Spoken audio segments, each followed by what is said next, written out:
та өөрийн итгэл үнэмшлээ сонгосноо гэдэг ойлголт mind сэтгэлгээ байгаамаа. Энэ юу гэсэн үг вэ гэхээр амьдралд ингээд өдөр бүр амар хэцүү зүйлүүд тохиолддог. Нийгмээс, гэр бүлийн харилцаанаас, өөрийн хувийн дотоод айдсаас энэ хэцүү зүйлүүдийг туулахын тулд хүн гэдэг бодголд ямар нэгэн зүйл өөрийн хувийн итгэл үнэмшлээ олох нь одоо маш чухал байт юм байна л да. Дэлхийн ертөнцийн бүхий л хэцүү хүнд цаг үеүүдэд хүнийг аварж исэн, зөв алхмыг хийхэд хүргэж исэн, зоригтой шийдвэрийг гаргахад тусалж исэн зүйл бол хүний өөрийн итгэл үнэмшил байдаг. Итгэл үнэмшил гэдэг нь шашин шүтлгөө, таны дагаж мурдах дадал уу, эсвэл таны майнд сэтгэлгээ юу, дотоод мөн чанар уу, эсвэл ээж аав гэр бүлээсээ залхамжилж авдаг тэр одоо ухамсар уу гэдэг олон зүйлээр тайлбарлагдаж болно. Хүн бүр өөрийн гэсэн нэг итгэл үнэмшилтэй, дагдаг, мөрддөг, үйлдэлтэй, сүнслэг ухамсар, амьдралын талаар ойлголттой байх нь маш зөв зүйтэй байна гэж би хувьдаа боддог.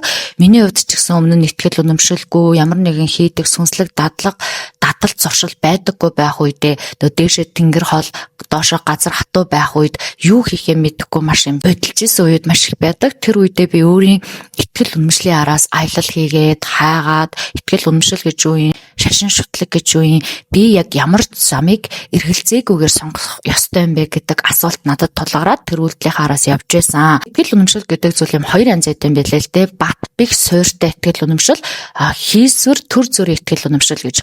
Хүнд бол урт хугацаанд маш их хүчээ өгдөг итгэл үнэмшил бол бат бих суйртай, хувиршгүй, няцшгүй, удаан хугацаанд оршин тогтнодог тэр үйлдэл, тэр итгэл үнэмшил бол таны амьдралын ямар ч үед хагацал тохиолдсон үед, амьдралын хэцүү зүйл тохиолдсон үед бид бүхнийг аврах, гарц гаргалгаа болж өгдөг. Тэмч учраас би өөрийн итгэж үнэмшдэг замыг бас бусдад санал болгодог. Энэ заавал эцсийн зам гэж хэлж байгаа юм биш. Зүгээр хүн гэдэг зүйл итгэл үнэмшилтэй байх нь бол чухал юм байлээ шүү. Амьдралтайгаа нийцсэн, таны дотоод мөн чанартай нийцсэн, эргээд харахад нэг тийм буруу алдаагүй, бүхэл зүйл гой сурсан мэдсэн итгэл үнэмшлийг өөртөө өвлж аавна гэдэг үр хүүхдүүд гэр бүлэлдээ уламжлал болгож үлдээн гэдэг бол хувь хүний хөгжил, ухамсар бүхэл зүйлүүдэд маш чухал юм байлээ л дээ. Би хит хитэн өөрийн гэсэн амьдралдаа үргэлж хийдэг сүнслэг дадлуудтай итгэл үнэмшилтэй. Миний дотоод итгэл үнэмшил бол аливаа амьдрал тохиолдож байгаа бүхэл зүйлийг өгөөсгөх бол шаардлагагүй юм байна. Яагаад гэвэл бид нар өгөөсгөх тусам, хүчлэх тусам, тэмцэх тусам буцаад ирж байгаа энерги нь маш хатуу болж хувирдаг. Харин эсэргээрээ хүлээн зөвшөөрөх, ойлгох, ухамсарлах тусам улам зөөлрч эхэлдэг юм байна. Зөв явал зөөлөн зам булаан гэдэг шиг те өөрийн итгэж үнэмшсэн итгэл үнэмшилтэйгээ нийцсэн дадал зуршлуудыг хийж сурах, өдөр бүр өөрийнхөө амьдралд гэрэл гэгээ оруулж сувах нь бол хүний итгэл үнэмшлийг гадаад буюу дотоод байдлаас нь улам илүү тэнцвэржүүлж хүчтэй болгож өгдөг. Тэгэхээр миний амьдралдаа ингээд өөртөө хөвшүүлдэг нэг хідэн дадал зуршил байдаг байхгүй юу? За нэгт нь бид бүхэн ээж аав гэдэг те одоо дэлхийн ертөнцийн хоёр л хүүс байгаа. Амьдралын жам ясны холбоогоор учирсан энэ холбоогоос төрсөн учраас таны ээж аав сайн хүн байна уу, муу хүн байна уу гэдгээс үл хамааран эцэг эхээ хүндэтгэж, удам судраа хүндэтгэж, өөрийн удам судар эцэг эхээ хүлээн зөвшөөрөх нь бол хүний амьдралтайгаа нийцэх хамгийн ихний алхам болж өгдөг. Тийм учраас эцэг эхтэй талархал хэлэх, ярилцаж сурах, за мөн амьдралдаа нэг хүн болсных те үнсэнтэй бэлэг өгж баярлуулах. За энийг бол Монголд бол нэг 13-ны мөчлөг, 33-ны мөчлөг дээрээ ийм үйлдэл хийх гэх мэтлэр тайлбарладаг л да.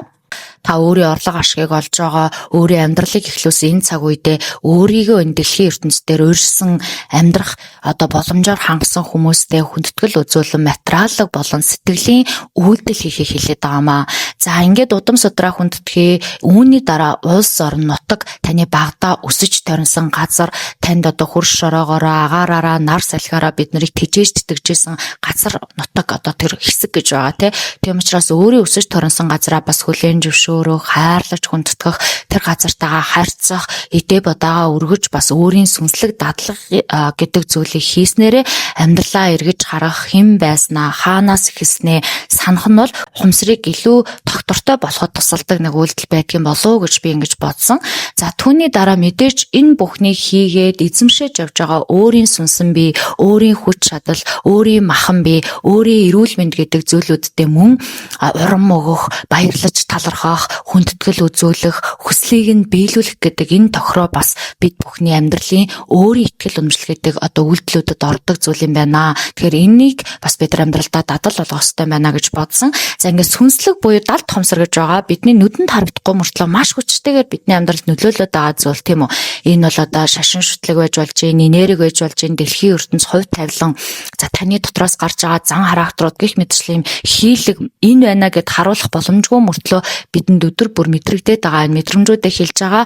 Энэ мэдрэмжүүдээ таньж ойлгож ухаж энэ мэдрэмжүүдтэйгээ нийцсэн хүлээн зөвшөөрсөн үйлдэлүүдийг хийх нь бас маш чухал юм байна. Одоо жишээ нь бид бүх өргөл өргөх, орлогынхаа дэгжнээс тахилын ширээ, тахилын тавыг боловсруулах, залбирч мөргөх, замд тарин унших, залбирал хийх, хүслээ бичиж шатаах гэх мэтлэн бидний санал болгоод байдаг нөгөө л одоо сүнслэг дадлагуудыг хэлээд байгаа.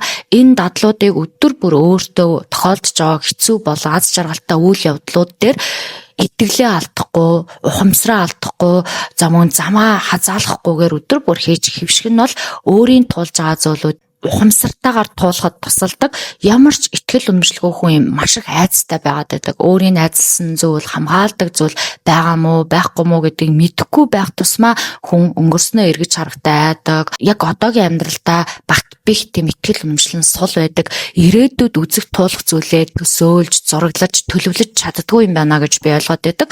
Тийм учраас энэ үйлдэлүүдийг өдөр бүрээр ингээд хичээгээд, хийгээд, дадал болгоод ахаар бид нар өөрсдөө сонсож сурдаг, өөртөөгөө ярилцаж сурдаг, дэлхийн ертөнцөөс эрэг энергиудыг өөртөө дуудаж сурдаг. Тэгэхээр яг одоо бидний амьдралд хэцүү байгаа нийгэм, дэлхийн ертөнцид бүгдөө л хэцүү цаг үеийг туулж байна. Энэ үедэд биднэрт бол итгэл, үнэмшил, сүнслэг дадлага, өөрийн гэсэн ойлголт гэдэг зүйлийг жинхэнэ утгаараа, мөн чанараараа зүрх сэтгэлээсээ ойлгож мэдэх нь бол маш чухал байдаг. Хүний амьдралыг гаднаас харахаар болоод байгаа юм шиг, сайхан байгаа юм шиг харагддаг ч хүний дотоод мөн чанар, дотоодод туулж байгаа зүйл гэдэг бол хүнд харагдахгүй ч гэсэн маш олон зүйлүүдийг хүн бүр туулаад явж байдаг. Энэ зүйлүүдтэй л та итгэл үнэмшил, өөрийн байр суурь, өөрийн одоо залбирдаг, айдасдаг, хийлдэг, холбогддог зүйлүүдтэй, дадлуудтай, ухамсартай байна гэдэг нь таныг ямар ч үед, ямар ч шатанд гаргаж ирээд байдаг.